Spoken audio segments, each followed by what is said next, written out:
आज हम बात करेंगे हार्ट अटैक के बारे में, जिसे साइलेंट किलर के नाम से भी जाना जाता है। इसमें इंसान की मौत कब हो जाए पता ही नहीं चलता। आज हार्ट अटैक नंबर 1 कारण बन गया है भारत में मौत का। हार्ट अटैक का शिकार कई फेमस चेहरे भी हुए हैं, जैसे कि मशहूर सिंगर के या फेमस कॉमेडियन राजू श्रीवास्तव, और कई सारे एक्टर्स हैं जो हार्ट अटैक का शिकार हुए हैं, जो पूरी तरह से फिट थे, जिनके पास किसी भी चीज़ की कमी नहीं थी, ना पैसे की और ना ही इलाज की। फिर भी ये सब के सब हार्ट अटैक के शिकार कैसे हो गए? वो कौन सी गलती है जो मौत का कारण बनी? कहीं आप भी तो वो गलती नहीं कर रहे? जिम में वर्कआउट करते करते लोगों को हार्ट अटैक आ रहा है और उनकी मौत हो रही है। जीएसटी कर्मचारी की हार्ट अटैक से मौत हो गई। अचानक आने वाले हार्ट अटैक का क्या कोरोना से कनेक्शन है? सूरत में क्रिकेट खेलने के दौरान दिल का दौरा पड़ने से कुछ देर में उसकी जान चली जाती है। वो चुनौती है हार्ट अटैक। हार्ट अटैक अचानक हार्ट अटैक। तो चलिए सबसे पहले जानते हैं कि हमारा हार्ट काम कैसे करता है और इसमें क्या दिक्कत आ जाती है कि जिसकी वजह से हार्ट अटैक यानी दिल का दौरा पड़ता है। हमारे हार्ट का आकार एक एडल्ट मेल के एक मुट्ठी के बराबर होता है, जो एक दिन में लगभग 1 लाख बार धड़कता है, जिसका काम होता है ब्लड को पंप करके पूरे शरीर में पहुंचाना। आइए इसको 3D एनिमेशन की मदद से अच्छी तरह से समझते हैं। हमारा हार्ट पंप करता है यानी पिचकता है और फूलता है। जब हार्ट पिचकता है तो हार्ट में मौजूद ब्लड हार्ट से जुड़े नसों में चला जाता है और इन्हीं नसों के जरिए दिल में से प्रेशर के साथ निकला हुआ खून पूरे शरीर में फैल जाता है। और फिर जब दिल फूलता है तो उसमें ब्लड भर जाता है और दोबारा जब दिल पिचकता है तो प्रेशर के साथ खून नसों के द्वारा पूरे शरीर में फैल जाता है। ऐसे ही हार्ट लगातार चलता रहता है। जिस प्रेशर के साथ खून दिल से बाहर निकलता है और वापस दिल में आता है उसे ब्लड प्रेशर कहते हैं। खून जिस नस के द्वारा हमारे दिल से बाहर निकल जाता है उस नस को साइंस की भाषा में एओर्टा यानी महाधमनी कहा जाता है। इसी एओर्टा से शरीर की सभी नसें जुड़ी होती हैं, जो शरीर के सभी ऑर्गन्स को खून पहुंचाती हैं, जिससे सभी ऑर्गन्स जिंदा रहते हैं। इसी एओर्टा यानी महाधमनी से हार्ट की कोरोनरी आर्टरी भी जुड़ी होती है, जिसका काम होता है हमारे हार्ट को जिंदा रखने के लिए खून पहुंचाना। आप इसको इस तरह से समझें, जैसे फेफड़ों को खून की ज़रूरत होती है जिंदा रहने के लिए, या आँख को खून की ज़रूरत होती है जिंदा रहने के लिए। क्या होगा जब आँख को खून ही ना मिले? तो क्या वो जिंदा रह सकता है? नहीं, वो मर जाएगा। उसी तरह से हार्ट को खून नहीं मिलेगा तो वो भी मर जाएगा। और यही होता है हार्ट अटैक में। ये जो कोरोनरी आर्टरी है जिसके जरिए ब्लड हमारे हार्ट को मिलता है, यही ब्लॉक हो जाता है, जिससे हार्ट को ब्लड ना मिलने की वजह से हार्ट मर जाता है। और जब हार्ट मर जाता है तो इंसान की भी मौत हो जाती है। अब आपके दिमाग में एक सवाल चल रहा होगा कि आखिर ऐसी कौन सी चीज़ है जो हमारे खून के नसों को ब्लॉक कर देती है, जिस वजह से इंसान को हार्ट अटैक आता है या ब्रेन स्ट्रोक हो जाता है? तो युवाओं में दिल की बीमारी का कारण है खराब जीवन शैली और धूम्रपान। और इसके अलावा जो सबसे बड़ा कारण है वो है कोलेस्ट्रॉल। कोलेस्ट्रॉल का स्तर हमारे शरीर में बढ़ जाने से हमारे खून के नसों में प्लेक बन जाता है, यानी खून के नसों में कहीं कहीं पर फैटी सब्सटेंसेस जमा होने लगते हैं, जो धीरे धीरे नसों को ब्लॉक कर देते हैं, जिससे हार्ट अटैक आ जाता है और इंसान की मौत हो जाती है। अब ज़रूरी नहीं है कि प्लेक यानी खून के नसों में ब्लॉकेज होने से हार्ट अटैक ही आता है। इससे बहुत सारी दिक्कतें हो सकती हैं, जैसे कि जब प्लेक हार्ट की नली में बनता है तो हार्ट अटैक आता है। वहीं जब प्लेक ब्रेन को खून सप्लाई करने वाली नसों में बन जाता है तो उससे ब्रेन स्ट्रोक हो जाता है। और अगर कहीं किसी ऑर्गन को ब्लड सप्लाई करने वाली नसों में ब्लॉकेज हो जाता है तो यही ऑर्गन फेलियर का सबसे बड़ा कारण बनता है। लेकिन आपने अक्सर सुना होगा कि किसी को दिल का दौरा यानी हार्ट अटैक आया पर वो बच गया, और किसी किसी को हार्ट अटैक इस तरह से आता है कि उसके मुंह से एक शब्द भी नहीं निकल पाते हैं और उसकी तुरंत मौत हो जाती है। तो इसका कारण क्या है? तो आपको ये जानना चाहिए कि हार्ट अटैक 3 तरह से आता है। एक होता है माइनर हार्ट अटैक, एक होता है मेजर हार्ट अटैक और एक होता है मैसिव हार्ट अटैक। अब आइए इन तीनों को अच्छी तरह से समझते हैं। जैसा कि आपको पता है, जब हार्ट की कोरोनरी आर्टरी में ब्लॉकेज हो जाती है तो हार्ट में ब्लड पहुंचना बंद हो जाता है, जिससे हार्ट मर जाता है और हार्ट के मरने के बाद इंसान की भी मौत हो जाती है। लेकिन मौत का सबसे बड़ा कारण बनता है कि ब्लॉकेज हुआ कहाँ है। तो हार्ट में ब्लॉकेज कहीं पर भी हो सकता है। मान लीजिए कि ब्लॉकेज यहाँ पर हुई है, तो क्या होगा?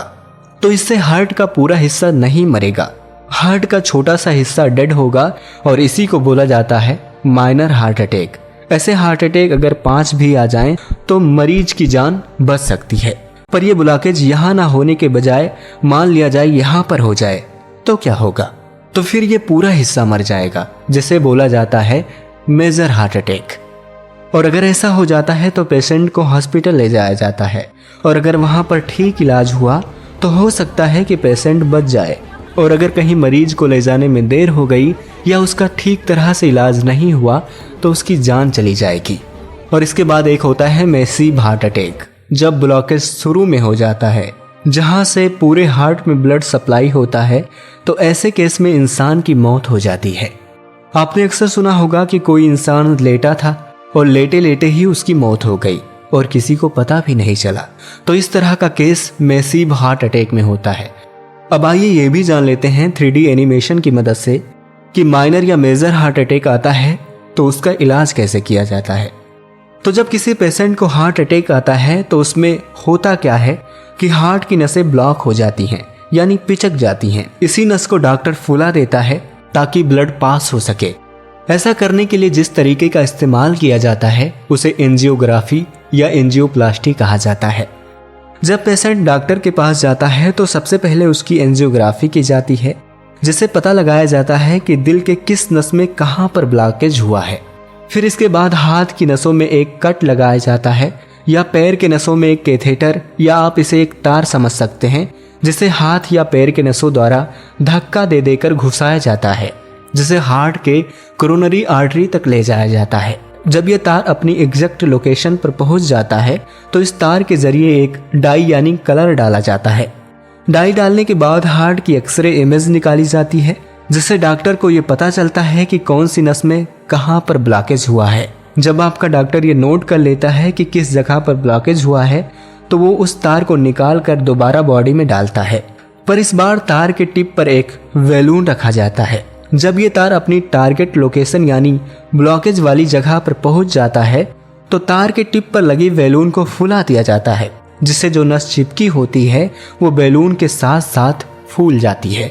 इस वजह से जो नस में रुकावट होती है वो खत्म हो जाती है और ब्लड पास होने लगता है।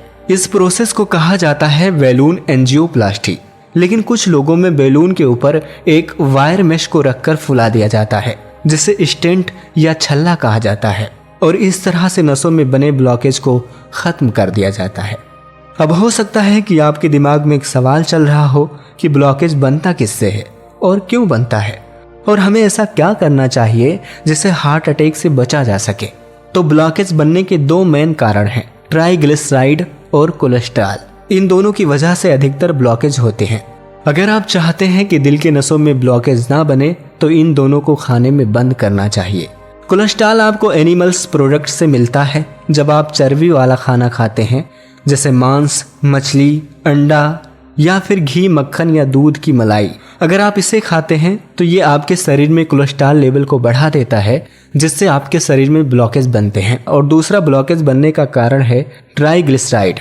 जब आप कोई भी तेल खाते हैं, चाहे वो सनफ्लावर का हो या राइस ब्रान का हो या डालडा हो, जिसे खाने से आपके बॉडी में ट्राइग्लिसराइड की लेवल ज़्यादा हो जाती है और हार्ट अटैक आने के चांस ज़्यादा हो जाते हैं। लेकिन आपने अक्सर सुना होगा कि कुछ लोग ये दावा करते हैं कि हम भारतीयों की जीन में गड़बड़ी है, जिससे इंडियंस में और देश के मुकाबले ज़्यादा हार्ट अटैक आता है। ऐसा क्या है कि इंडियंस का हार्ट बाकी के वर्ल्ड से वीक बताया जा रहा है? If you are from North India and vegetarian, you may be at a high risk of cardiovascular diseases, says the first ever study on the role of genes in causing disease in India. तो क्या ये सच है?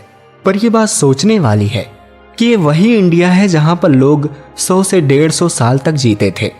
आपने भी अपने गली या मोहल्ले में कुछ लोगों को देखा होगा कि वो 100 साल से भी ज्यादा जिंदा थे और उनकी मौत हार्ट अटैक से नहीं हुई होगी। तो क्या वो लोग इंडियंस नहीं थे या उनके जीन में कोई खराबी नहीं थी? इसका सबसे बड़ा कारण था उनका खान पान। हार्ट अटैक या कोई भी बीमारी होने का सबसे बड़ा कारण है ये 3 चीज, नमक, चीनी और मैदा, जिन्हें 3 वाइट पॉइजन के नाम से भी जाना जाता है। और पहले के लोग इसी का परहेज करते थे। वो नाश्ते में चाउमीन खाने के बजाय गेहूं के आटे से बनी हुई ताजी रोटी खाते थे। चीनी से बनी चाय के बजाय गुड़ खाकर पानी पीते थे। नमक का इस्तेमाल वो सिर्फ खाने में करते थे। और आज के लोग हर चीज में नमक का इस्तेमाल करते हैं, चाहे ब्रेड हो, नमकीन हो या कोई भी फास्ट फूड जिसमें भरपूर नमक की मात्रा होती है। वीडियो में आप जिन बाबा को देख रहे हैं उनकी उम्र 80-90 नहीं पूरे 126 साल है। को मोदी सरकार ने देश का 4था सर्वोच्च नागरिक सम्मान पद्मश्री अवार्ड देने की घोषणा की है। शिवानंद बाबा ने बताया कि वो फल और दूध का सेवन नहीं बल्कि सिर्फ उबला हुआ भोजन करते हैं, वो भी कम नमक वाला खाना खाते हैं। इस वजह से वो 126 सालों से जिंदा और पूरी तरह से स्वस्थ हैं। जब आप बाहर की कोई भी तली भुनी चीज खाते हैं तो उसमें वो सब चीज होता है जो आपको नहीं खाना चाहिए, जैसे तेल, नमक और मैदा। आज के 100 साल पहले भारत में सिगरेट की कोई कंपनी नहीं थी। आज आप गिनती भूल जाएंगे, इतनी प्रकार की मिलती हैं। कान खोल के सुनो, हार्ट एक्सपर्ट्स क्या बोल रहे हैं। What's one thing you would never do as a cardiologist? I would never smoke. I would never smoke anything. I would never smoke. I would never smoke. Smoke. It's the worst thing you can possibly do for yourself. 100 साल पहले के लोग ये सब चीजें ना खाकर 100 साल जीते थे। आज के लोग ये सब खाकर 50 साल जीते हैं। वही भारतीय पहले भी थे और वही भारतीय आज भी हैं। अगर कुछ बदला है तो हमारा खान पान। अगर आप लंबी जीवन जीना चाहते हैं तो यही खान पान आपको सुधारनी होगी और चाउमीन के बजाय घर की ताजी बनी हुई रोटी खानी होगी। तो बस आज के लिए इतना ही। अगर आप अपनी कोई राय देना चाहते हैं तो कमेंट में दे सकते हैं। मिलते हैं आपको अगली वीडियो में। तब तक के लिए आप अपना ख्याल रखें। Thank you.